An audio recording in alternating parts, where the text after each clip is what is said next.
ونعوذ بالله من شرور أنفسنا ومن سيئات أعمالنا من يهده الله فلا مضل له ومن يضلل فلا هادي له وأشهد أن لا إله إلا الله وحده لا شريك له وأشهد أن محمدا عبده ورسوله وبعد. In the name of Allah, and the peace and blessings of Allah be upon His last and final messenger, family, friends, foes, haters, and hateettes. Welcome back to another episode of the features. I greet you all in peace and love and serenity and no hatred in my heart. Assalamu alaikum wa rahmatullahi wa barakatuh. May the peace and blessings of Allah be upon all of you. And again, before we continue, as usual, I would ask you to please like, subscribe, and share this particular video. This is very important because, we are your Black grassroots, your Muslim grassroots. As you know, on my particular channel, I take a lot of heat for the people, all right? I take a lot of heat for, Black folk and Muslims and whatnot for the things that I put forth. And among the Black brass, among the Muslim community, I'm pretty sure there's another channel, actually, I have to give them a shout out. It's called the BOC, right? Right? I have to give them a shout out. They're on Facebook. Right. So, but other than that, I don't know any other Black grassroots channels that are doing this. And this service that we're supplying to the people is so important and so relevant in order for moving on and actually getting gains and community building that we just can't, survive without your support. So I can't stress enough the importance of you liking and sharing and subscribing and Patreon and, just supporting channels like this. There is a lot that is happening in the Black community, which, again, we have no shortage of work. We have no shortage of work. And we have way too many enemies to not support each other from outside and from inside. So as for today's topic, as you can see, today's topic is the evil effects of Black identity crisis and Islamic isolationism. And this right here, this particular topic right here, is part of a psychological operation that has been happening since the times of slavery against Black people, which has now spread into the mainstream ranks of Black organizations itself. And furthermore, it has actually spread and infected the Muslims to make them inactive and become defeatist and pacifist when it comes to Black gains within the Black community. So it's a very, very, very important topic. There's a lot of history behind it. As you guys remember, last week, I did the live on the American Indian cult, and I took a lot of, I got a lot of, how it is, man. Like, we got a lot of haters up in here. Like I keep saying, man, we got a lot of haters. So, but I want to address one particular person who he's not Muslim, he's a non-Muslim, right? And I have no personal beef with this person or anything like this. However, I just want to address something that he said in response to my video, right? So the video I did last week actually reached the non-Muslims. So Please like, please subscribe, please share, please hit me up on Patreon. If you are on Facebook, please tag your friends. Please tag your friends. All of this is it's going to be very deep. So let me cue up this. Wa alaikum salam wa rahmatullahi wa barakatuh. Ali, let me cue up this video here, and let me just 1 second. Just do this thing. 1 second here. Great. So I want you guys, for those of you who have already watched my live from last week, I'm going to be responding to this brother right here. Well, he's not a Muslim brother, but he's like, you know what I mean, And it's again, it's no offense.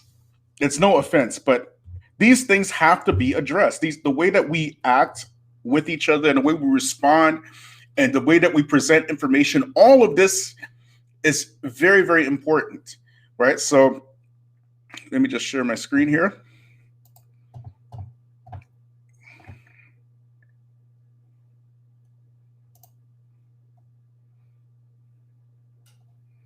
Second. All right. So I'm going to play this, and I want you guys to listen. 1 second. Let me turn off my mic so you guys can hear this.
Okay, family.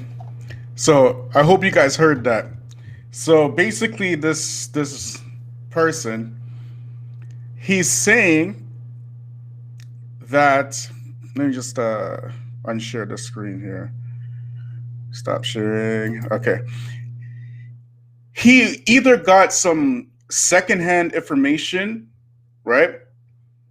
And I'm giving him the benefit of the doubt because I'm going to say that he probably got some secondhand information without vetting the information first, right? It's either because it's only going to be that, or he's just outright lying, right? Because anybody who watched my video, right, and I made that short video with Dr. York, I didn't say Yamasi started with Dr. York. I didn't say that at all. And I asked a very simple, pointed question. The question that I asked was, who before Dr. York said that we are not African, we are American Indian. That was my question. And it's there in the video for the entire world to see. So there's a problem here. Again, and this is, again, it's addressing this Black identity crisis issue. Because these issues keep us fighting each other over nonsense. How difficult is it to go watch the video? He's responding to my video with either he didn't watch it, right? And I'm giving him the benefit of the doubt, saying that he didn't watch it, right? Or he's just got nefarious information and went by somebody else's nefarious information without inspecting it, or he's just outright lying. Either three are blameworthy, but he's not Muslim. You feel me? He's not Muslim. In Islam, it is obligatory. It is a command from Allah for us to verify information before we accept it. And the challenge is, it was open for the entire world to see. Up until this day, nobody, not a single person, presented me one other person that said before Dr. York that we are not African, we are American Indians. That was the question.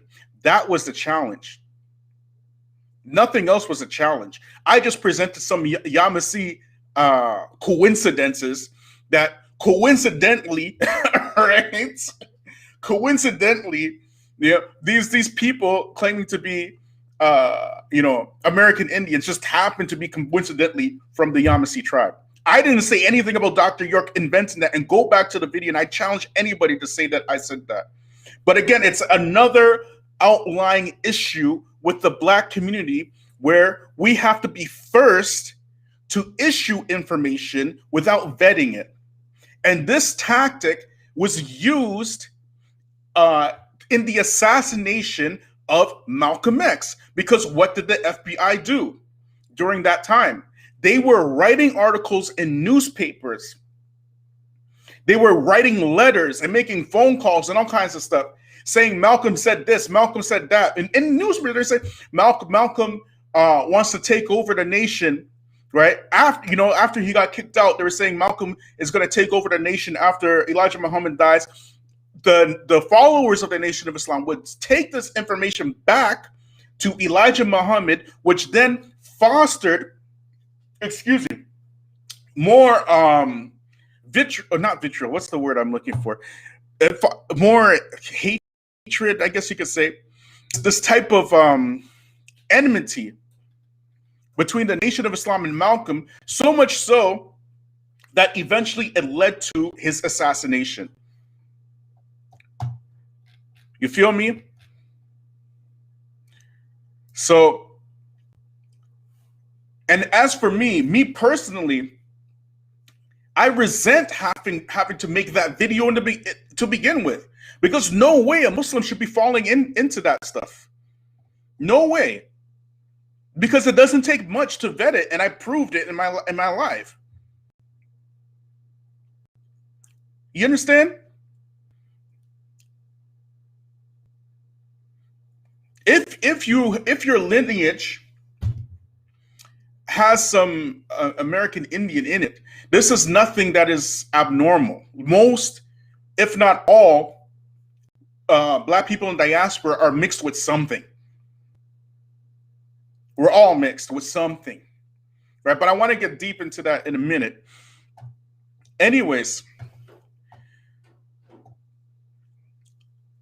now into the crux of the topic, because we don't have a lot of time. So it's important. Like, subscribe, share, hit me up on Patreon.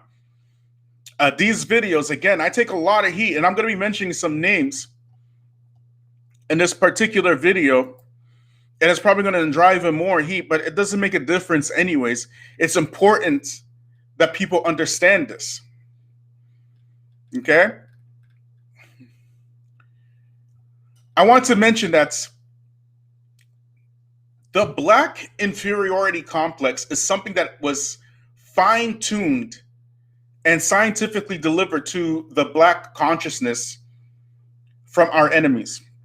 And since the times of slavery, mulattoes and octoroons would always um, fetch more money on the auction blocks than pure blacks. And to say that most blacks in diaspora have some sort of racial mixture is accurate. It's not. It's actually true, right? It's deeply ingrained in the black psyche to give special credence uh, to give special to give credence to special uh, uh, and special preference to the mixed part of our existence in order to downplay our blackness. And black people know exactly what I'm talking about. You know exactly what I'm talking about.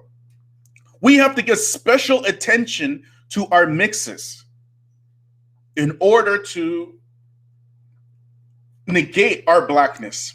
So our mixed features means that you are more desirable. You don't have 4C hair, you know, that the super kinky hair. You have good hair. You're light, your skin is light, and your kids will have a nice skin tone. You know, I can't be with a tar baby. These type of things. So I have this much white, I have this much Cherokee, and so on. This is all from the psychological inferiority complex that is entrenched in our subconscious, that we seek out lighter skinned and even white partners to breed out our own blackness. Are you with me?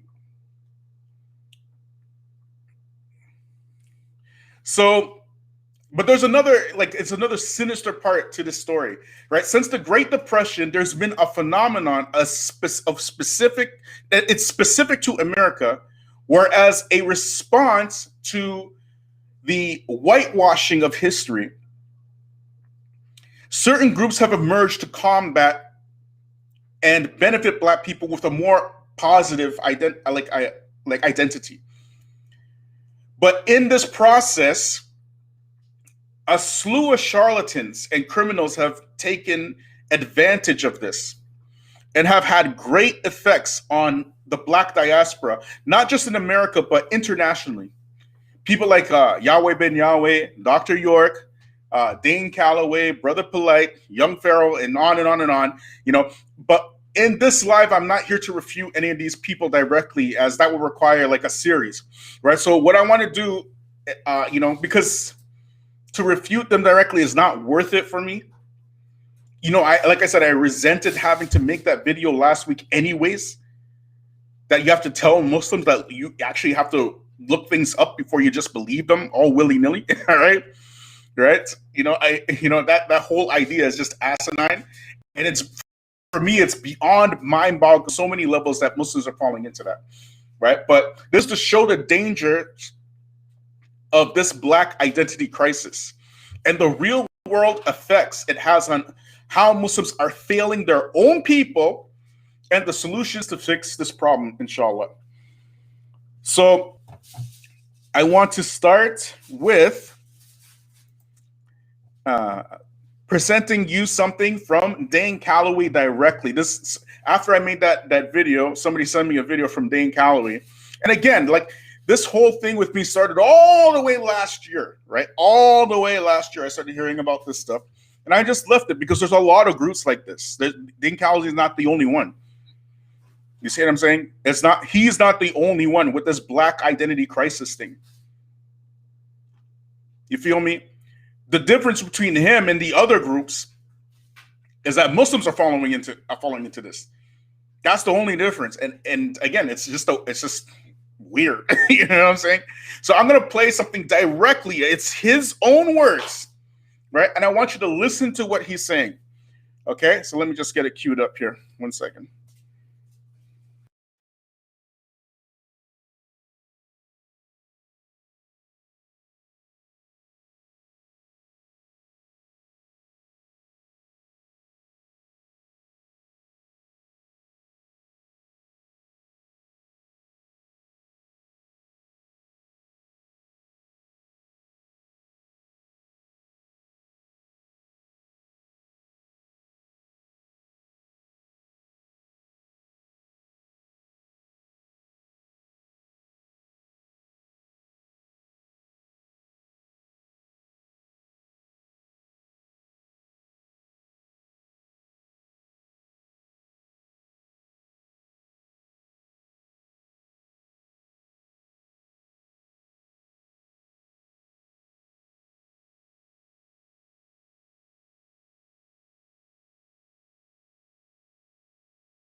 Okay, guys, I don't know. Did you guys hear that?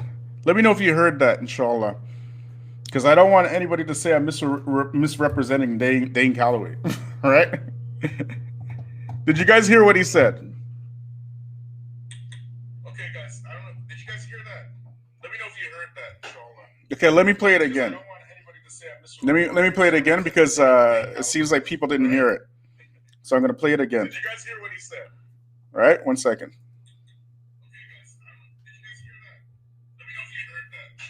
Okay, let me play it again. Let me play it again because it seems like people didn't hear it. So I'm going to play it again. Did you guys hear what he said? All right, 1 second.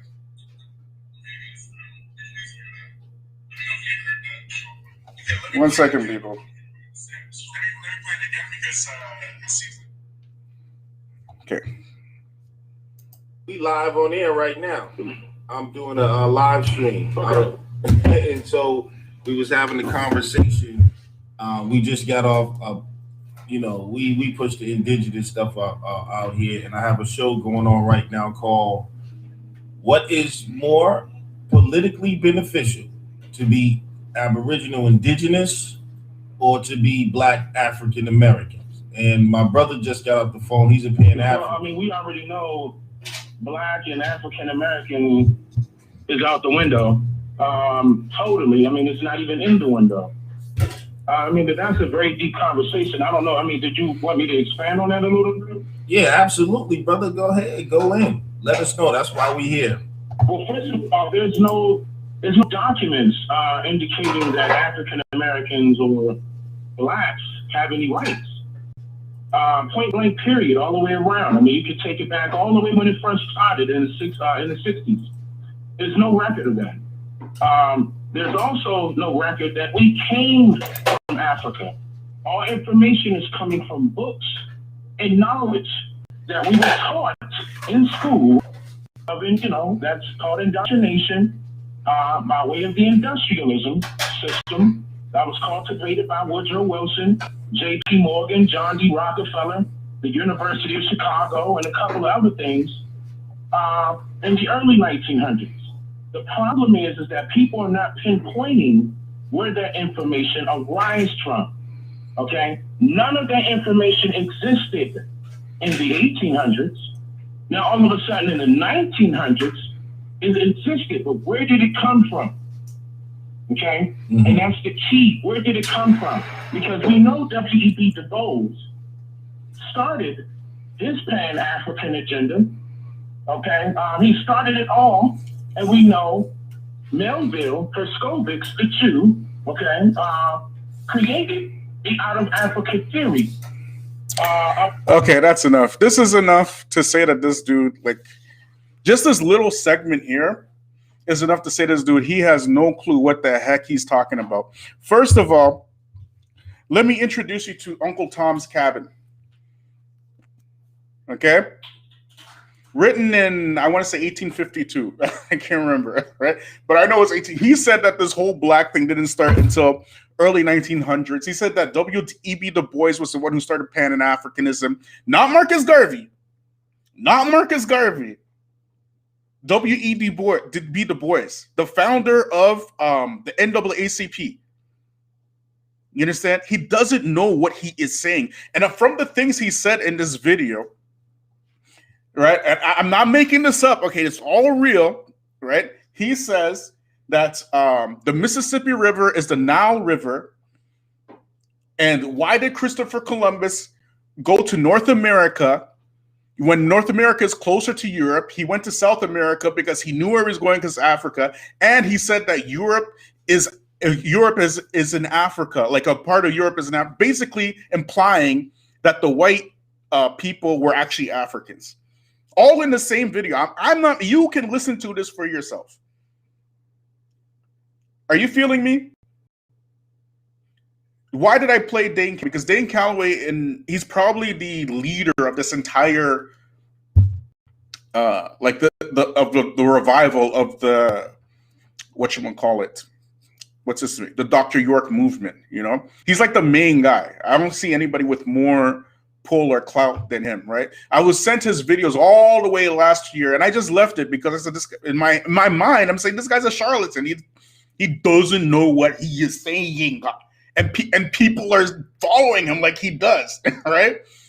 So, like any other liar, he mixes truth with falsehood, right? And because of the truth, people just kind of brush off the falsehood.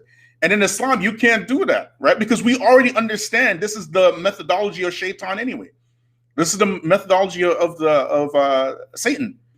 Satan doesn't just come out with blatant everything lie. No, he tells like all this truth, and then he mixes the lie with the truth, so you're not able to decipher the truth from the lie.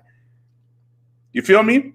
So now we're going to listen to an actual doctor, right? A well-respected doctor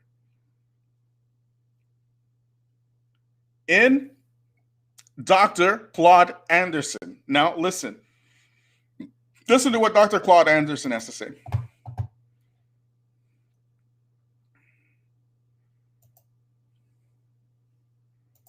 Address, if you would, the role that the U.S. government, this wasn't willy-nilly cowboys, running wild.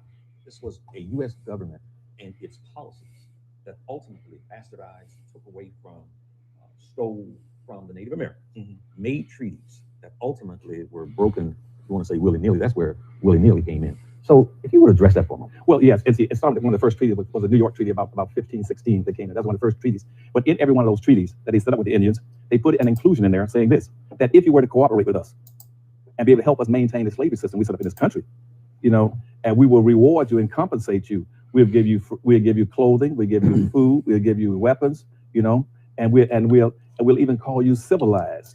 Wait, stop right there. Dr. Claude Anderson, did he just say that the native Indians, the ones that these guys are claiming to be, cooperated with our slave masters in enslaving black people? Is that what he said? Is that what he said? Go look up Dr. Claude Anderson and his credentials and this other dude who's saying that you learned at white schools. So with that statement that you learned with white people and white supremacy, basically what he's doing is discrediting every single black scholar in history. That's the point of him saying that, making that statement. So you discredit our scholarship in favor for a YouTuber. And this is a disease in the black community. Like, subscribe, share, hit me up on Patreon. You guys, tag your friends. Tag your friends. Like, subscribe, share, hit me up on Patreon, tag your friends. Make sure the word of this gets out. Are you hearing me?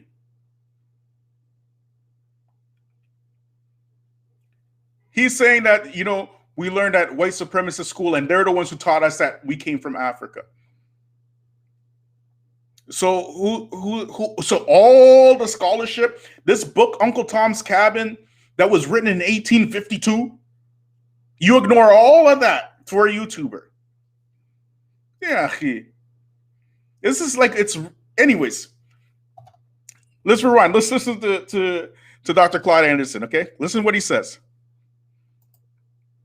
Indians, they put an inclusion in there saying this, that if you were to cooperate with us and be able to help us maintain the slavery system we set up in this country, and we will reward you and compensate you. We'll give you clothing, we'll give you food, we'll give you weapons, and we'll even call you civilized if you will help us maintain slavery. Every treaty contained a clause to help Indians to shut down black folk. Slavery could never have existed in this country and been maintained without the full participation of the American tribes. That's why they started calling them civilized rock, because they began to say, you quit hunting in the woods and running wild and get yourself some land and get yourself some slaves. So Indians became slave hunters, slave traders, and in the final analysis, all civilized tribes, the Choctaw, Chickasaw, Cherokee, and Seminole Indians, they all fought with the South to maintain slavery. And so therefore, and they got benefits from it. And that led to, going back to the earlier question you asked me about reparations. And even after the Civil War ended, the Choctaw and Chickasaw was still holding about 12 or 15,000 slaves, even after the Civil War ended. Here he goes. He goes. The Choctaw and the Chickasaw held about 12,000 slaves, even after slavery ended. These are from the tribes that these guys who claim that the African is the American Indian, right? These are some of the tribes they claim to be from, the Choctaw and the Chickasaw. Are you hearing me?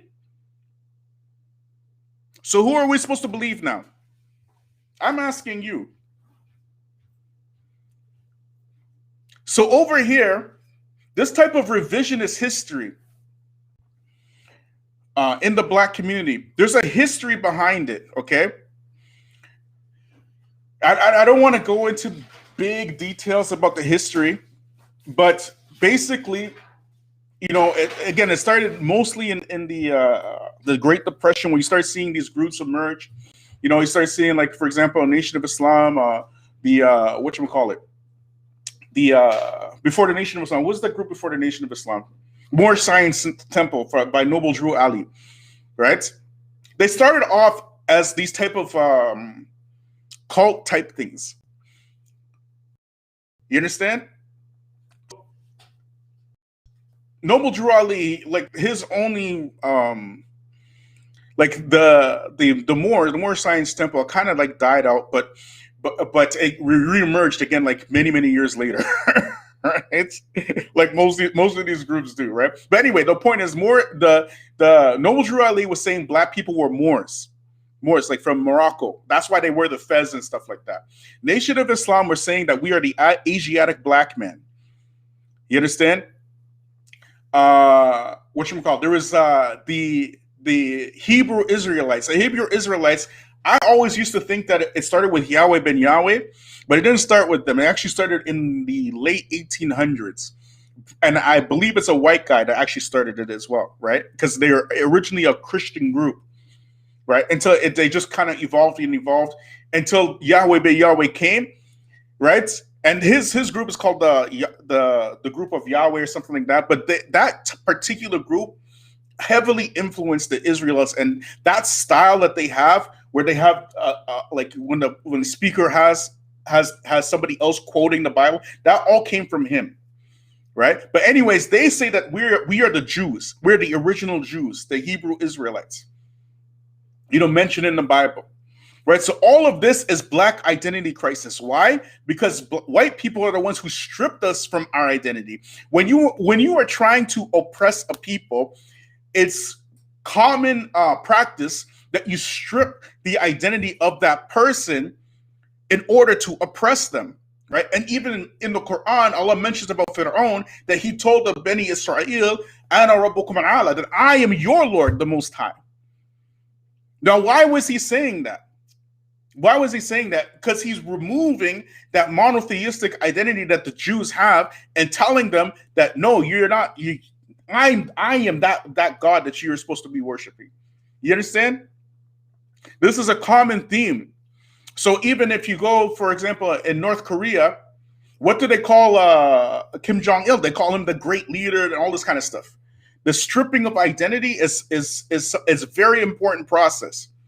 So we've been stripped so violently and aggressively that anybody now who comes with a new identity can come and fool and trick the people, right? So some of these people are just nefarious, like Dr. York.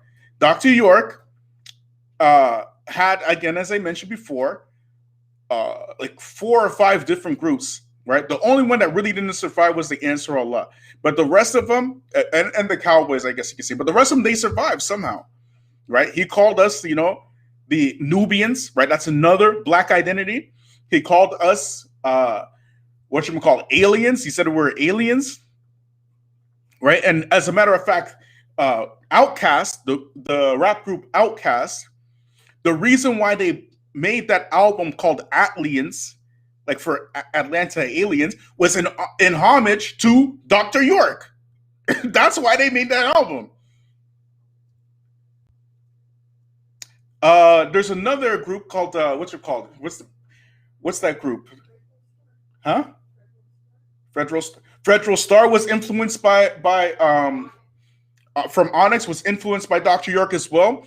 Helter Skelter, they did a video where they dressed up like Indians, right? That was an homage to Dr. York. So Dr. York, in terms of pop culture, is the single most influential person in terms of pop culture in the Black community than anybody else, even more than Louis Farrakhan. But the people don't know. They don't know where all this stuff is coming from. You understand? But because we know, because we've seen it happening, we understand exactly where it's coming from. You feel me? Certain phrases like overstand was coined by Dr. York himself directly. So when you hear Black people saying, I overstand or whatever, do you overstand? That's a phrase that Dr. York himself invented. So Black identity crisis is nothing new in the Black community. But what it does, it prevents people from getting any type of tangible gains, because instead of fighting the enemy, you're fighting each other for identity. You see? But in my humble opinion, the silliest out of all of them is the American Indian one. That one right there, because you're not even saying that you're Black. You don't even admit that you're Black, right? You don't admit you're Black or African roots or anything like that. At least all these other groups, they're trying to tie themselves in some way to Africa. Like the Hebrew Israelites, they're saying that the Africans are the original Semitic people. You have, you know what I mean? Like at least Dr. York, he said that we're originally from Nubia, and when he was Ansar Allah, whatever, right? But then he switched up, as you heard last week, right? So now I'm going to play something, because we mentioned about Yahweh Ben Yahweh, right? Now I'm going to play something from Sister Vicky X. Dillard. So I want you to listen to this. Listen to this, inshallah, because this right here is going to blow your mind. Now listen up.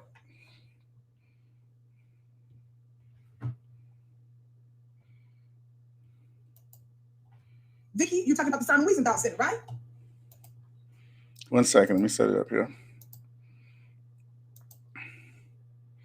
Now, just to set this up, Vicky Dillard right now, she's responding to Nick Cannon and his bending over backwards for the Jewish community. Now, mind you, the Hebrew Israelites, they say that we're Jewish. They say it like just like that. You know, we're the original Jews and whatnot. Now, I want you to listen very closely, right, to what she says about the Jewish community. Listen to this. Babies, if you are easily triggered, this fellow here, take a good look, family.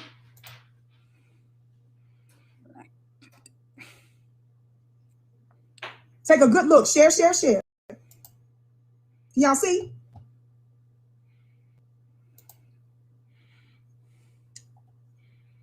Vicky, you're talking about the Simon Wiesenthal Center, right? Well, family, this title, and actually some of this, there's some excerpts too from the book, How White Folks Got So Rich. Remember, I read to you guys that too. You can get that book at NOI.org. Go to the bookstore at NOI.org and you can order that book, How White Folks Got So Rich. Listen, my brother, Demetrius, sent me this. He's one of the top scholars there. Simon Wiesenthal Center founder. Listen, Good Morning America, while you talking about this renowned organization. Simon Wiesenthal Center founder gets filthy rich on a subprime mortgage scam.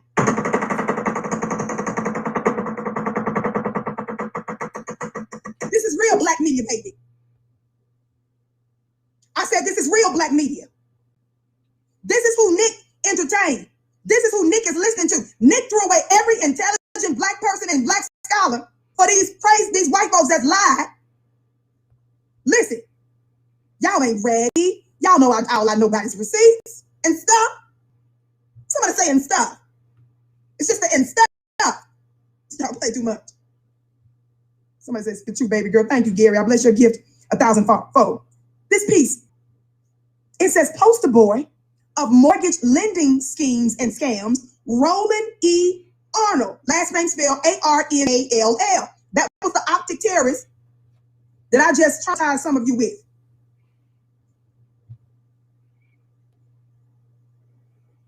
Let me pull it back because it's scary enough. Watch this. Watch this. Poster boy of mortgage lending schemes and scams, Roland E. Arnold. Again, shout out to my brother for this piece. He sent this to me. Watch this. Con artists, it says, had a field day when they realized that they could prey on Black people's desire to enjoy the American dream of home ownership. Y'all been listening? The subprime mortgage scam involved a cross-section of white financial firms selling high-rated but bad-risk bonds to investors, which promises of huge gains. Y'all, let me just show y'all the scheme. This is who Nick was sitting down with. And this is who Good Morning America told you is a renowned organization. Let me break it down. Financial predators with prominent names like Bank of America, AmeriQuest, and Countrywide steered Blacks into high-interest rate mortgages and over-appraised homes.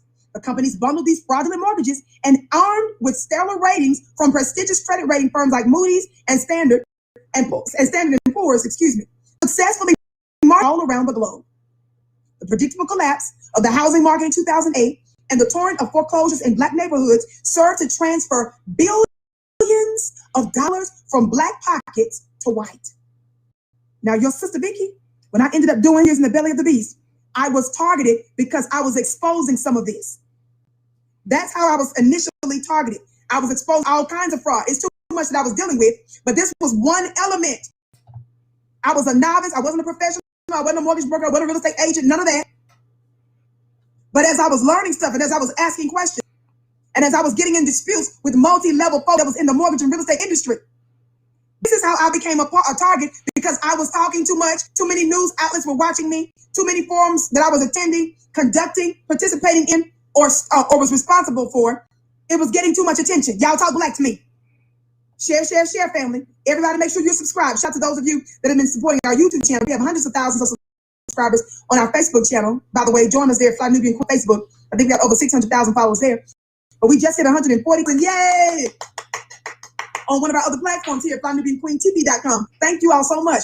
Everybody make sure you subscribe. Now listen. Watch this. Let me skip. No high-level Wall Street bankers did time for a clear conspiracy that went as high as the White House and is estimated to have cost America between $6 and $14 trillion. Y'all play too much. Y'all know all I do is receipts. The market collapse produced both largest setback in Black wealth since the Atlantic slave trade and an explosion of white multi-millionaires. Did you know that? Did you all know that? Okay. So, just let me get here. Yeah, Juan. Well, what? I hope you guys heard that. I hope you guys heard that. You have on one side Black people trying to be Jewish. And this is what the Jews are doing to Black people. And Jews are known for that anyways. Like, let's be real. I hope this video doesn't get taken down for me saying that. But, you know, in Jewish history, they got kicked out all over Europe. Like, Europeans were kicking them out all over the place long before for Hitler. For the same stuff. Are you hearing me? Then on the other side, you have Black people trying to be American Indians who have a history of enslaving Black people. But yet, Black people can't get together and buy an inch of land for their own betterment. And all of these tactics, these type of, whatchamacallit, these type of, it's like this type of intellectual laziness where you movie stars and rappers and whatchamacallit, the statements of your athletes over your own scholarship to feel good. And all of this keeps us oppressed. It puts us further and further and further and further back. And it's inexcusable that Muslims fall into this. Completely inexcusable.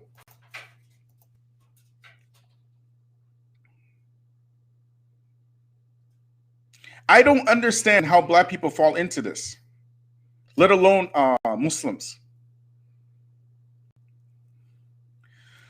But however, Muslims are not completely innocent in all this either, because there's a big problem since the end of the 90s, I would say like mid 2000s, as you know, with Spubs in them, right? With the way Muslims are involving themselves in their own communities, in the black community. A lot of this falls directly on the shoulders of the Muslims, because black people generally know who their grassroots leaders are. The most visible and respected is Louis Farrakhan. And the non-Muslims see Louis Farrakhan as a representation of the Muslims. Why is that? Because the Muslims are completely invisible in their own struggle. And that's because there's another black identity crisis happening within the Muslim community itself, from the Salafis and the Sufis, both. So the Sufis now, they identify with the Turkish Empire, and you will see them all over the internet talking about black people talking about Turkish people, black people.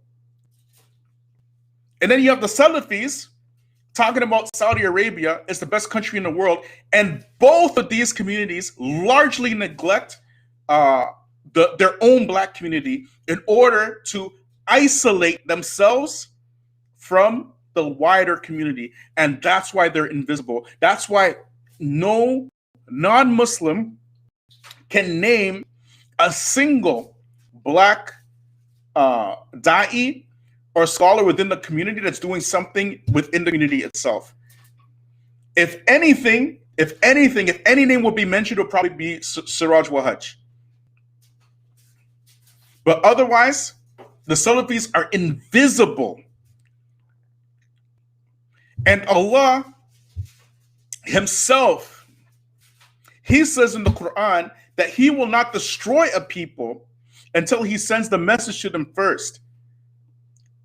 So what if you have the message and you preventing the message of Islam reaching the people because of politics in some other country, some other place that has nothing to do with you? That right there is blameworthy. And that's why these things happen. When you are not bringing Islam to the people, this is what happens. And not only that, when you have a religion that teaches brotherhood, and you teach the opposite of brotherhood, and you alienate your own people from Islam based upon the beliefs that the erroneous beliefs that they have, then that again is blameworthy. The Prophet said he never did that. He never did that. He didn't alienate people because of their beliefs. He was always out interacting with the people and commanded by Allah himself to interact with the people, call them to Allah and whatnot. You don't do that.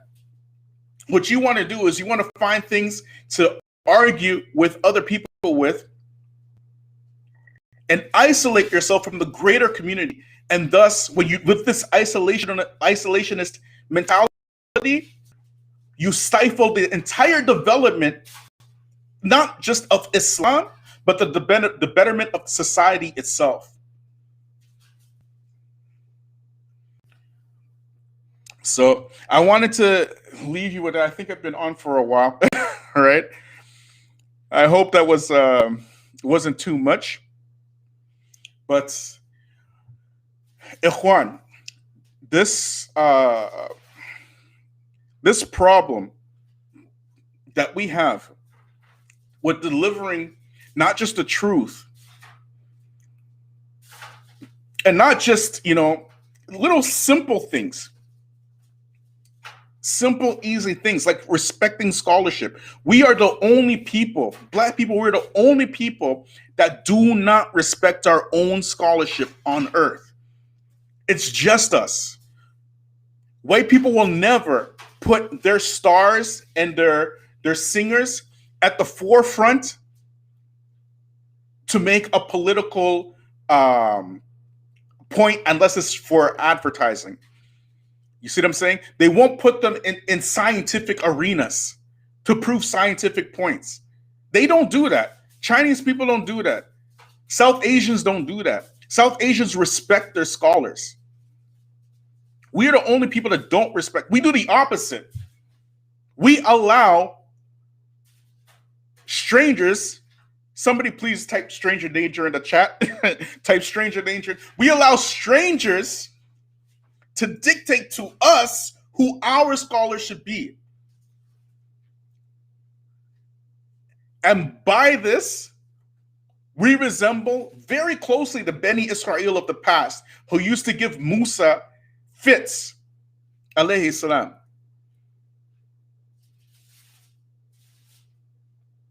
You stifle your own development.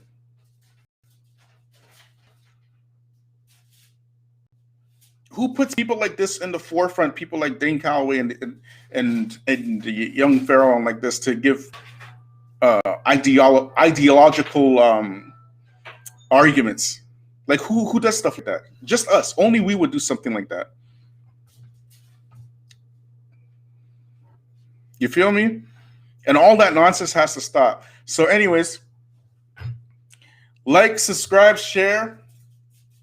Hit me up on Patreon. I came to your peace. I leave you in peace. Subhanaka wa bihamdik wa shalla ant wa astaghfiruka wa atubu ilayk.